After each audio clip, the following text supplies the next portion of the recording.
ഒരു മന്ത്രിക്കെതിരെ ഇത്രയും ഗൗരവതരമായ ആരോപണങ്ങൾ ഉയർന്നിട്ടും മുഖ്യമന്ത്രി ഒരു നടപടിയും ഇതുവരെ സ്വീകരിച്ചിട്ടില്ല.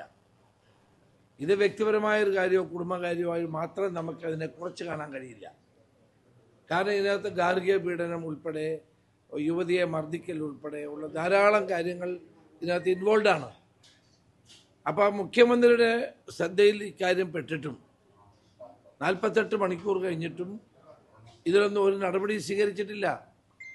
ഇപ്പം ഞങ്ങളെല്ലാം ഒത്തുതീർപ്പായി എന്ന് പറഞ്ഞ് അവസാനിപ്പിക്കാൻ കഴിയുമോ? കേരളത്തിൻ്റെ ഒരു മന്ത്രിയല്ലേ, ഞങ്ങൾക്ക് ധാർമ്മികമായ നിലപാടുകൾ സ്വീകരിക്കാൻ ബാധ്യസ്ഥനായ മുഖ്യമന്ത്രി, നിയമപരമായ നടപടികൾ സ്വീകരിക്കാൻ ബാധ്യസ്ഥനായ മുഖ്യമന്ത്രി ഇത്തരം ഒരു നിലപാട് സ്വീകരിക്കുന്നത് തികച്ചും അധാർമികവും നിയമവിരുദ്ധവുമായ കാര്യമാണ്. അതുകൊണ്ടാണ് ഞങ്ങൾ മന്ത്രിയുടെ രാജി നേരത്തെ ആവശ്യപ്പെട്ടത്. ഇപ്പോഴും ഞങ്ങൾ അതിൽ ഉറച്ചു നിൽക്കുന്നു. മന്ത്രി രാജിവെക്കുകയാണ് വേണ്ടത്. ഈ കാര്യത്തിൽ മുഖ്യമന്ത്രി ഒളിച്ചുകളി അവസാനിപ്പിക്കണം. അതും ആരാണ്? കേരളത്തിൻ്റെ സംസ്ഥാനത്തിൻ്റെ ഒരു മന്ത്രിയാണ്. ഒരു മന്ത്രിക്കെതിരായിട്ടാണ് ഈ ആരോപണം ഉയർന്നു വന്നിരിക്കുന്നത്. അതങ്ങനെ ഫോണിൽ സംസാരിച്ച് ഞങ്ങൾ തമ്മിൽ തീർത്തു എന്ന് പറഞ്ഞാൽ തീരുന്നൊരു കാര്യമല്ല എന്നാണ് എനിക്ക് പറയാനുള്ളത്. അത് അവസാനിക്കേണ്ട കാര്യമില്ലല്ലോ.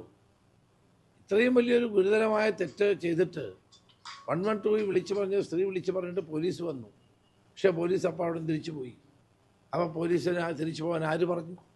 ഇത്തരം നിരവധി കാര്യങ്ങൾ ഇവിടെ ഉത്തരം കണ്ടെത്തേണ്ട കാര്യങ്ങളല്ലേ ഉള്ളത്.